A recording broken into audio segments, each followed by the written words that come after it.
Remenane langsung niki. Ronon? Remenane langsung. Oh, ampun kemrungsung, Pak. Wiwitane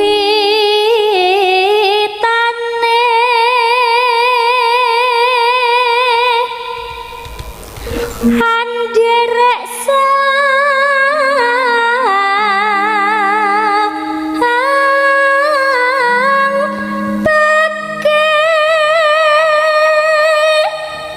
artekno ngene iki Mas, ben ketok kecerdasanmu dibandingke gareng-gareng liyane wi mau. Saniki ben kenal. Berarti dadak kenalan. Loh iya, pepatah mengatakan tidak kenal. Loh iya, pepatah mengatakan tidak kenal maka tidak nikah.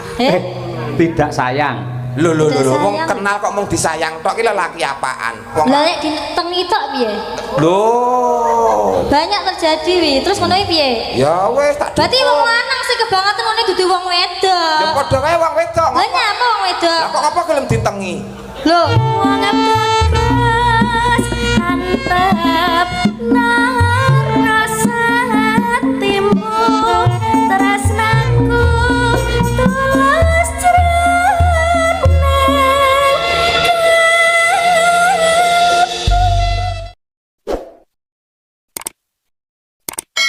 Neng Sukoharjo terus Wonogiri pokoknya anggere dioyak kredit pindah kono. Wah ora nyepelekke piyai laris kok. Serampatke men jumeneng Mas Gareng tralala. Wah iya. Monggo Cak, yo Mas Gareng jumeneng oke serampat yuk.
Assalamualaikum warahmatullahi wabarakatuh Mas Gareng.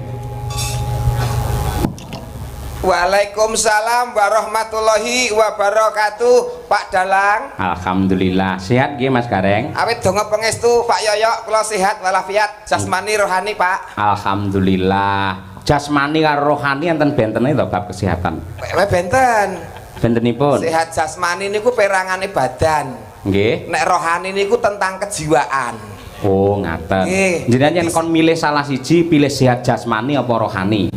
Nggih kabeh Pak nek entuk milih. Kon milih salah siji kok kabeh. Ya nek salah siji penting sehat rohani. Oh iya. Dadi pamane mripate tetep kira, tangane ceko, sikile gejik ngoten mboten masalah nggih. Ora masalah. Sebabnya ora masalah. Ya sing penting lak sehat rohanine Pak. Oh iya. Niku lak fisik, nek fisik niku iso diobati, iso ditambahke. Nggih. Nggih, nek rohani niku ya iso ditambani, iso diobatke ning rodok suwe. Rodok suwe. Beda kok, Pak. Nggih. Dadi nek jasmani niku perangane badan, nek rohani itu kejiwaan. Ngaten. Enten wong sehat jasmanine ning ora sehat rohanine kathah. Contone wong edan sing turun dalan ora katokan nika. Nika sehat awake ning jiwane sing ora sehat. Oh, ngaten. Wong edan, titikane gampang kok Pak wong edan niku. Pripun? Angger ngomongan dhewe, disauri dhewe, takon dhewe, disauri dhewe. Ngoten niku gejalane ngoten niku Pak, gejalanipun Pak. Sik, omonganmu tak rasakne kok suwi-suwi ora penak ki mau. Lha pripun ta Pak? Sing ngusulke teng Pak Wito, Pak Dalang mangke pelawake sinten Gareng tralala kemawon. Sing ngusulke kula. Paling mboten teng mriki jenengan lak ngunggul-ngunggulne kula. Nggih Pak. Lah kok madake kula wong edan. mboten madake Pak anu mboten Pak niki kula mah bahas gejala-gejala wong sing sakit jiwa niku lho Pak. Lah iya wong sakit jiwa ki ciri-cirine pripun mau? Ciri-cirinipun menika anu Pak, sok ngomongan dhewe, tekon dhewe, disauri dhewe, kadang guyu dhewe, nangis dhewe, bengok-bengok dhewe. Niku biasane sing teng pinggir dalan niku lho Pak. Iki yo pinggir dalan ning sawah pancen iki ning kono ki yo dalan. Maksudnya pinggir dalan gede mriko Pak. Tak akoni nuwun sewu wiwit jam 09.00 tet mau aku wis omong dhewe, bengok dhewe, nangis dhewe, tak sauri dhewe, guyu dhewe. Tegese sampean madake dalang karo wong edan. Mboten. Sakniki kula nyuwun pirsa Pak edan mboten. Mboten. Lah ya wis ora edan kok ngamuk ki ngopo? Senes niku Pak. Enggak, beda ya. Iki edane wong golek duit beda Pak. Takoni ning Indomaret. Indomaret to Pak? Heeh. Daleme Pak Wito ngertos, ora ngerti. Ngerti. Nggih. Margi teng ngimput ngertos mboten Purwosari. Ora ngerti. Ngono kuwi. Sampeyan ngerti Mas Gareng? Wong edane wau. Sampeyan ki ngerti ora? Ora ngerti. Lah iya. Titenane angger wong ditakoni kok muni ora ngerti tegese edan. Berarti bengi iki gareng Nggih, mboten niku mawon, Pak, titikane kathah. Apa? Wong edan nek ditekoni sok ora paham, Pak. Kok ora paham? Contone kaya nyun pangapunten kaya snack ngeten niki mawon. Niku wong edan niku ditekoni iki apa? Ora ngerti, Pak. Mongko jano niki emping. Niki napa? Sosis. Mongko mboten ngerti wong edan niku nggih mboten ngerti. Mongko niki asline jenenge sosis. Heeh. Lah nek ngeten niki napa, Pak? Ora ngerti aku ya. Lho, tunggale niku berarti yo. Berarti aku karo kowe rombongan. Nggih, Pak, rombongan edan ngoten mawon, Pak. Gareng edan, dalange ya melu edan. Berarti ya sindene melu edan. Ngerti dalange edan, dagelane edan, kenapa kok disindani? Dhek melu edan berarti. Ya berarti ora mung sindane, ora dalange, ora dagelane. Lah sapa? Pengrawite niku nggih edan ben kocluk. Lah kok iso? Lah nek wong edan-edan kok ditabuhi. Oh, dadi kabeh sak panggung edan kabeh. Edan kabeh. Heeh. Lek ngono kuwi madake Pak Wito. Pak Wito napa? Sing nanggap. Pak Wito niku bijaksana, Pak. Loh, kok bijaksana? Wong edan-edan dilumpukne kon main disangoni. Bijaksana yo dadi duwe tok, Pak. Lumayan sak setel. Nggih. Kula golekne kanca Mas Gareng. Nggih, kula manut, Pak. Nggih, Mbak Birgita Ayu. Ayo, iki ana pamundhut. Assalamualaikum warahmatullahi wabarakatuh. Waalaikumsalam. Selamat malam Pak Dalang. Kula Mbah Untung sing Mbau Reksa. Apa ki? Gogo Kalang Timur. Kula nyuwun lagu Sesideman kula aturaken dumateng Pak Suwito. Matur nuwun Pak Dalang. Nggih. Ya Nduk, Birgita Ayu coba kaya apa men jumeneng saniki ben kenal. Berarti tidak kenalan. Loh iya, pepatah mengatakan tidak kenal. Loh iya, pepatah mengatakan tidak kenal maka tidak nikah. Tidak sayang. Lho wong kenal kok mung disayang tok ki lelaki apaan? Nek nyat wong lelaki tenanan yo nikah apa kenal terus dinikah ora disayang tok. Ngono ya. Bener Bir. Bener kuwi. Kuwi pelajaran yang baik kuwi ngono kuwi. Nah, iya. Lah nek wong wedok tuh harga diri ya Pak Yoyok nggih. Leres. Nangke orang mau kenal terus disayang tinggal lunga, kenal disayang tinggal lunga. Nek nyat sayang tenan apa kenal sayang terus dinikah. Tanggung jawab. Tanggung jawab wong. lah nek ditengi tok piye? Loh. Loh, lah iso enak kalau ditengi terus ditinggal terus piye? Lho kuwi fenomena lho, orang bener lho, banyak terjadi ngono kuwi lho. Banyak terjadi wi, terus ngono kuwi piye? Ya wis tak. Berarti wong lanang sing kebangetan ngono dudu wong wedok. Ya padha wae wong wedok. Lah nyapa wong wedok? Lah kok apa gelem ditengi? Loh, lah digudhok. Lho nek carane lah ya ora meteng sik lah ya iso carane. Lah carane piye? Ya nganggo apa to apa? Ayo, mula contonen kaya Pak Wito karo garwane kuwi. Sing jenenge katresnan kuwi kanugrahan suci saka Ilahi kanggo srana keselamatan menungso donya tekan akhir. Lah kuwi katresnan. Nggih. Mula leres ngendikane Pak Yoyok iki ora mung sekedar bojo ning jodoh. Lah kuwi. Luar biasa langgeng sampai 50 tahun pernikahan emas. Lah niki mangkene bar pernikahan emas napa nggih Pak nika? Perunggu ya. Mau apa jenenge kuwi berlian. Berlian. Heeh. Berarti tahun ngarep melih Pak niki. 100 tahun. 100 tahun ngarep lho. 100 tahun melih. Nggih. Oh nggih pun, monggo nderekaken mawon. Derek sapa? Iki lho Bir ana sing ngersakake ya kuwi Dereng kenalan Pak. urung to? Oh, iya. Oh iya ding lali. Nembe ngrembug meteng wae lho Pak. Oh iya. Kenalke kalih sedulur-sedulur wonten ing Ngimput desanipun Purwosari. Sari, nggih. tuku pandan karo kayu. Perkenalkan saya Birgita Ayu Pak Bu. Yeah. Alamatnya ngendi? Kula aslinipun Kediri Jawa Timur. Isih sekolah apa wis ndek bojo? Bojoan. Mboten sekolah tapi dereng gadah bojo. Maksudnya wis lulus.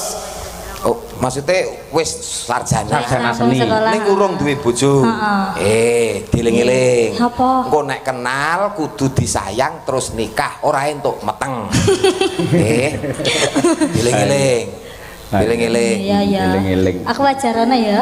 Oh, tenan, Nduk. Kok garing kon ngajari dhek remuk malah kon ngajari ora. Nggih. Sasideman Bir. Oke, Pak. Nggih, bawa ya apa sak bawane men digatekke karo Pak Sak Garing. bawane, Pak. Nggih. Wiwitane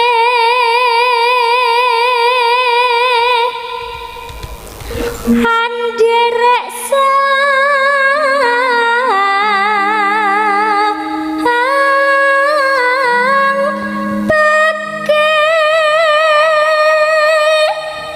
artekno ngene iki Mas, ben ketok kecerdasanmu dibandingke gareng-gareng liyane wi mau.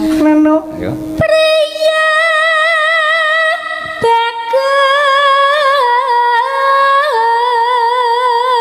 bagus kang ngolah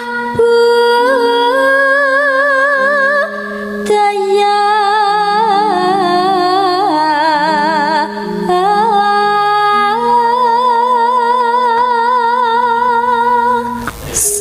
sowan menyang kutha gedhe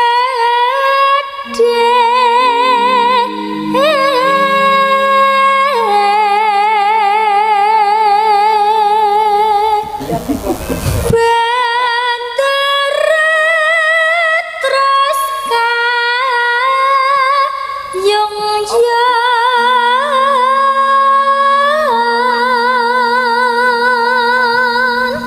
selendang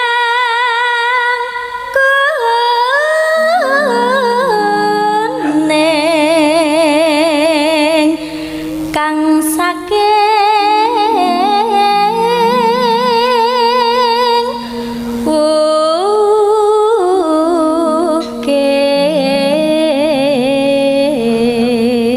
ukir swara kurang pramana Suara kurang begitu jelas. Ya. ning wasesa ngungro angungro marang bendara Ya Bir. ya sulistya pijer ngencangake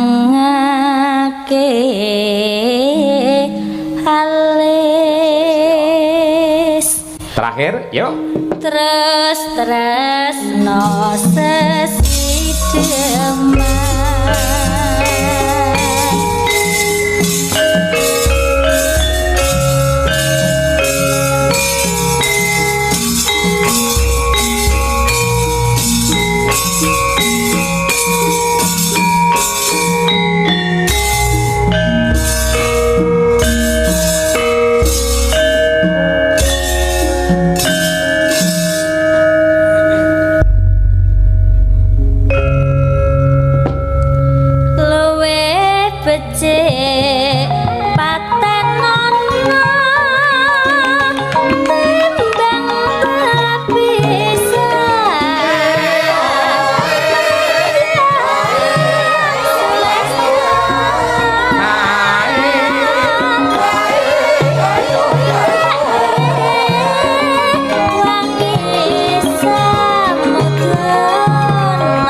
silakan ke yo.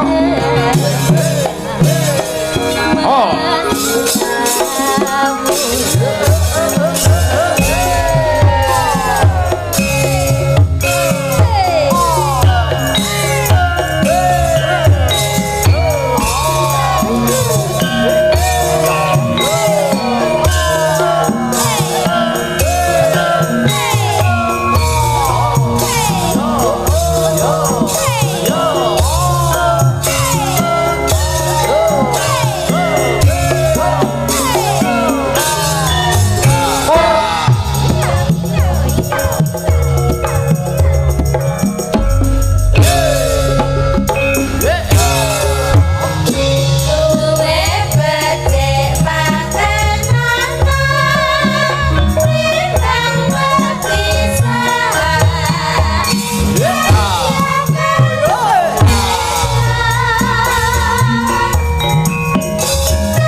Sembah nuwun genduk Birgita Ayu made in saking kota Tahu Kediri yang sampun ngumandangaken sesideman Mas Gareng. Cih karya Mbah Haji Sukron Suwondo. Inggih, niku penting Pak. Dadi sing nembak tembange napa nek saged sing ngripta niku nggih disebutke. Nggih. Lah ditambahi dongane Abah Sukron Suwondo pinaringan sehat walafiat, awet sehat, awet momong anak putu, awet gagah. Amin. Amin. Panjenenganipun tasih anu teng lebet napa sampun ketinggalipun longgar?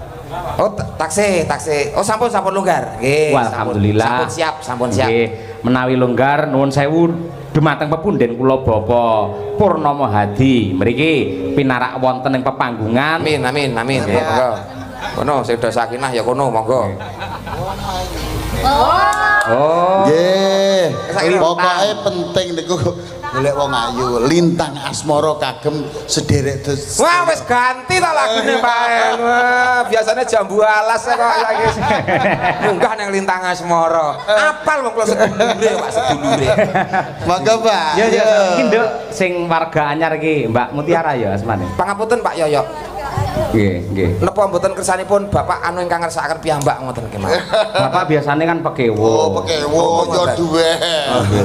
Kok aku nyepakne iki loro ku yo nggo awakmu tok. Lah nggih lah ya kene iya ora ndang-ndang ya. Ya Nduk, jumeneng ngancani Pak Wakil Bupati lho. Iki spesial lho. Nggih nyuwun pangapunten lintang asmara kagem panjenengan sedayanipun. Nggih. Wong ayu tresna mukinarya tamba susandra ning batinku. Sedap dipaske kalih larasipun. Remenane langsung niki. Ronon? Remenane langsung. Oh, ampun kemrungsung Pak, ngangge pemanasan. Puas Nek kanjare. titik suwantene sae Pak nih sampeyan. Sae. Tur apa lintang asmara suwantene cekung wah. Biasane karaoke-ne ten pundi Pak? Mare konangan nek kanjare. Monggo sarengan Pak Wakil diaturake yo. Lintang asmara. Nggih. Semanten Pak. Yuk. Monggo, yuk. Wong ayu Ya, kuwi. tresnamu kinarya tamba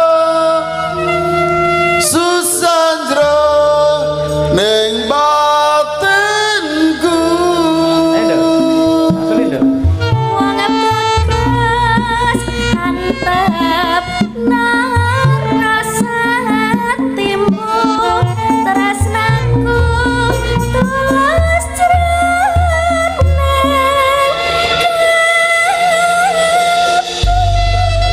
Ya. Semangat nggih Pak Purnomo, semangat pasti bisa nggih. Sudah tahu peraturannya Pak? Cobi disebut nih peraturannya nopo. Tidak boleh pukul bagian dada. Pas. Iya. Monggo Lintang Asmara bersama Pak Wakil Bupati Pak Purnomati. Nyacos. Oh.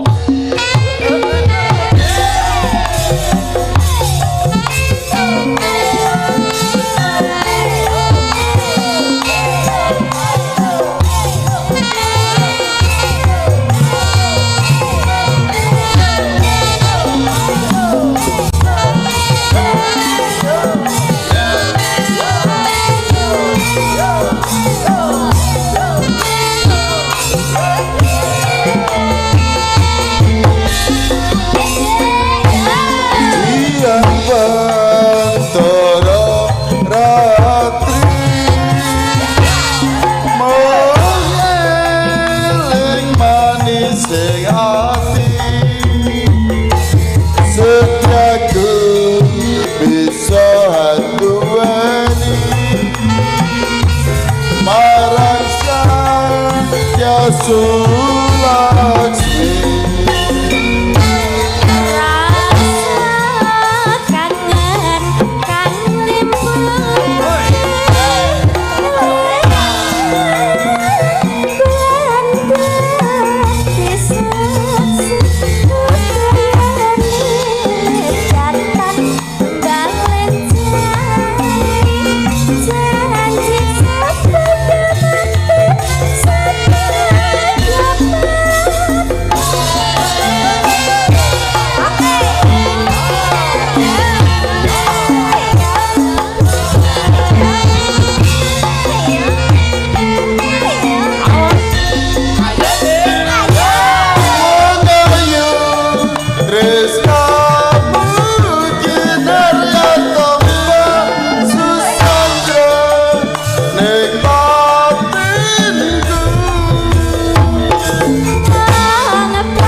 Nuwun untuk Pak Purnomo Hadi. Matur sembah nuwun Mas saya.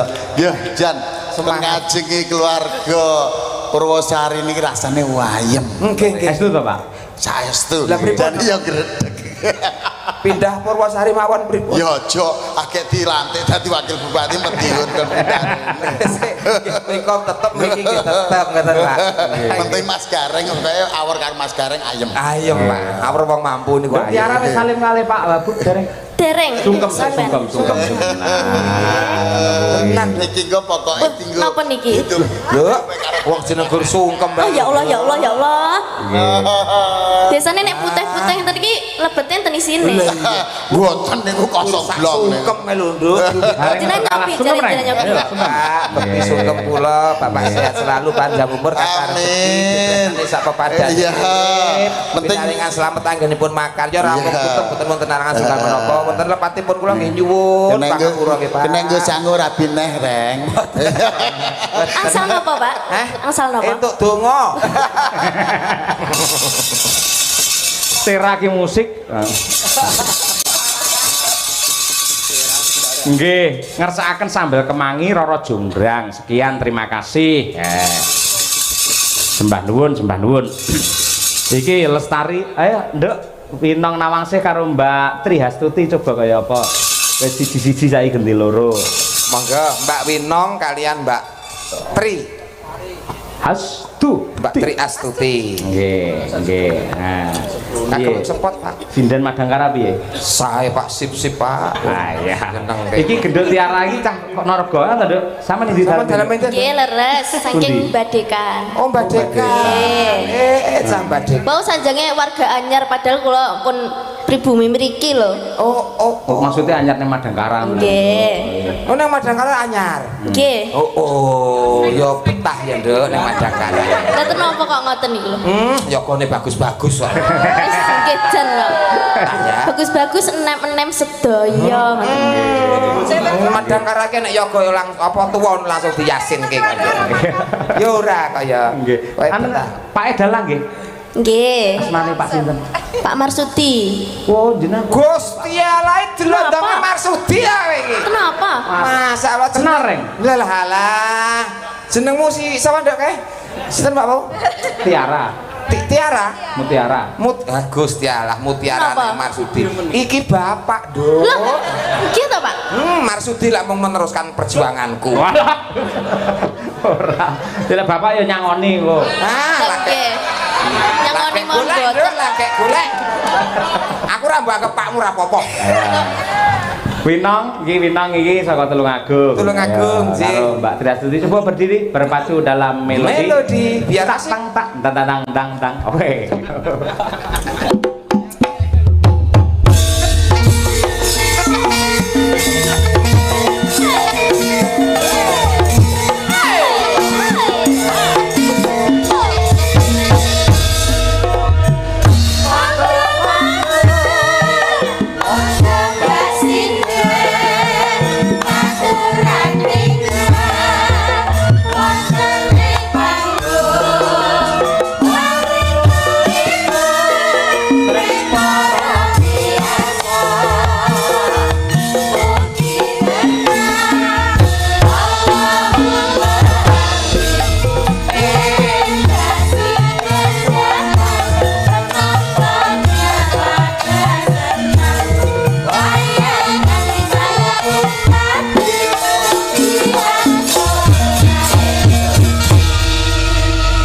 Winong iki cara buah apa Pak Gareng? Upami buah ngeten niki anu Pak niku lho Pak semangka tanpa biji. Wah. Sing nek dibuka sigar biar niku terus ketes-ketes Pak. Lu semangka tanpa biji. Ora usah disigar niki nyawang tok mawon kula pun ketes-ketes.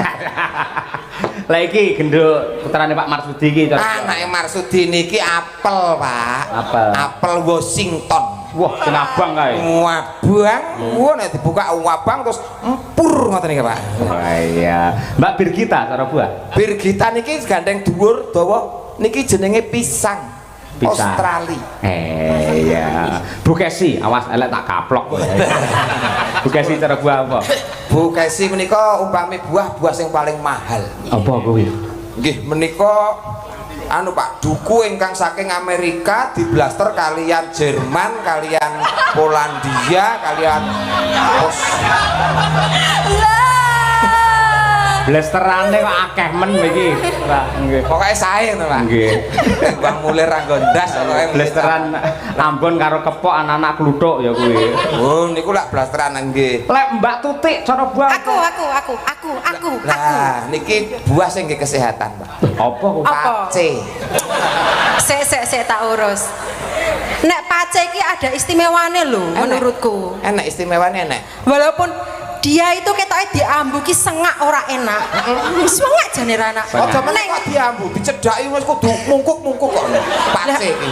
Iya, tapi nek dibelah itu ada bijinya. Ireng-ireng kae. Oh, ireng-ireng cilik-cilik kayak nik. Bringkil-bringkil ngono. Heeh. Tapi kae enak lho. Cing kae ta wonge. Apa wis tau ngambu? Pace lho, pace. Oh, pace. Ngono lho gumunku kok codot ya doyan gondol iki lho gumunku. Sampeyan ya tau mangan to pace kepepet. Alah ora. Mergo wining iku khasiate kena nggo obat. Asam urat, darah tinggi, kolesterol. Ngangge niku pace niku. Moringa kalah karo kuwi. Nek boten sembuh baru ke bio moringa. Aja dijujuk dandan. Jare Iki wis tak persiapin 3 dino arep makan. Ampun dijujuk sih. Maaf aku ora ngerti. Kula nyuwun gesang dan. sik tau.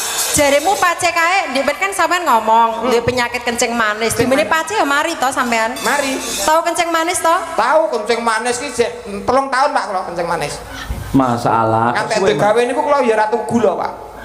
Ngecom teh pahitan ngoten kula mentangring teng meja terus kula turi lah ngoten.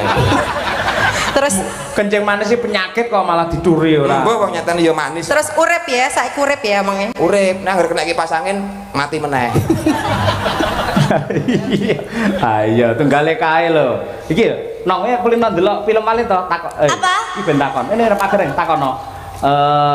Walid nak Dewi boleh. Takono. Wis pokoke Walid nak Dewi boleh ngono ya. Iki sing piye to iki? Wis tak pokoke. Pokoke ngono kuwi. Nah, wong tuwa ora ngerti. Walid nak Dewi boleh ngono ya. Walid Nak Dewi boleh. Walid nak Dewi boleh. Tak nak, Walid dah layu. Oh, nek ngono ya Walid Walidaya.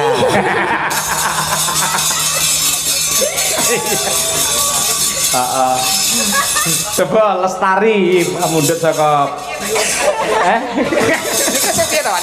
mula kowe buka TikTok gur live ae kowe ora ayo ngerti. Itu teko Walid Walidaya barang barang Huma Kamar Bayani Sohiro barang iki apa? Iya.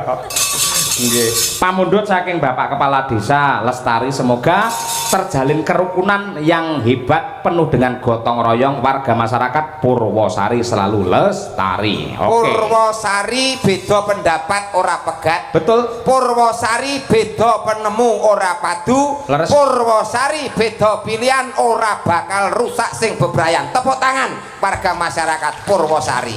Wah, gareng ngelem tanggal 20 ben dijak. Kudu Pak, nek mboten dijak nusul. Oh, ngeyel kula Pak. Siapa yang membayar? Ya ora njaluk. Oh, enggak nyeluk. Wah, kok wis Ikhlas. mampu. Wong ikhlas. Wis mampu. Wing cukup ya. Mau kepengin ketemu pace aku. Ngerti pace kuno ora iso mulih sampean. Waduh. Nah, delok wae. Sampeyan apa nyemoni aku? Wis ngerti khasiate pace. Seneng Ora wis bakal simbol mulih kowe. anggere wayah mene iki wis wayah tawa-tawa seneng. Raketan duwene pace ditawake tegese seneng sedekah. Monggo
kasih Genduk Winong Mbak Tri Hasuti Mas Gareng Ndak apa Bapak nyuwun pangapunten wau sampun mawanti-wanti dawuh saking Bapak Suwito sampun dados tradisi keluarga mriki menawi tengah dalu niku wonten pandonga ingkang lumantar budaya. Oh ngaten. Nggih, wonten maca pat dandang gula tolak balak cakepanipun namung setunggal ning digarap telung rambahan.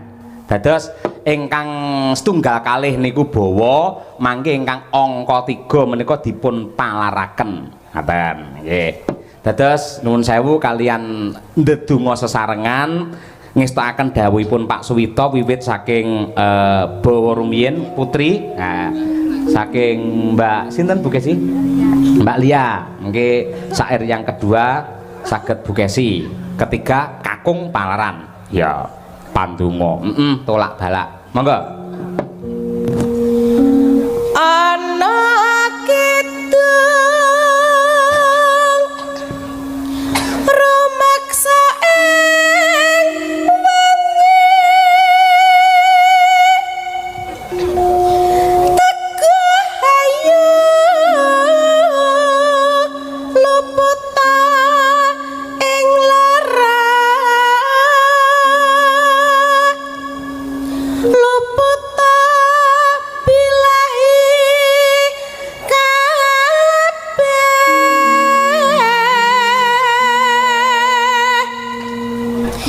jim setan datan purun panaluhan tan ana wani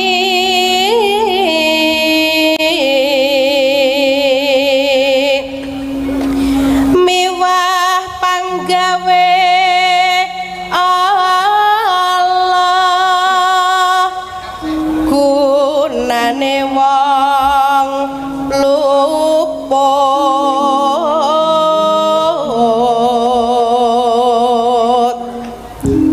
geni atemahan terta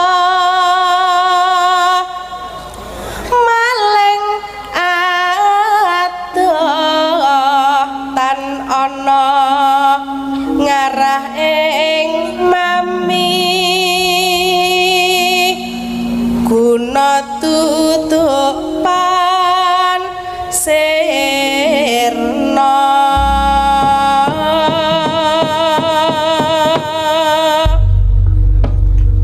ana kidung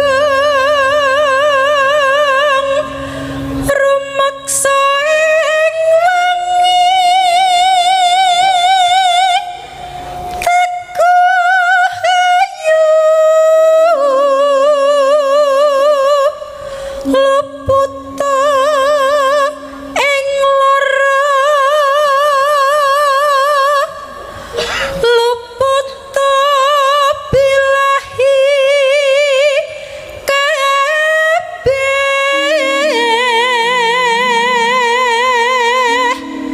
jam setan datan purun paneluan tan ana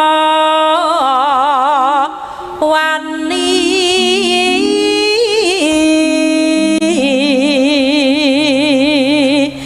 miwah panggawe Allah gunane wong luput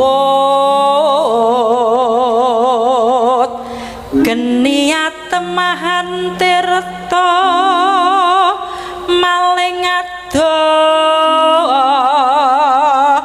tan ana nyedak mring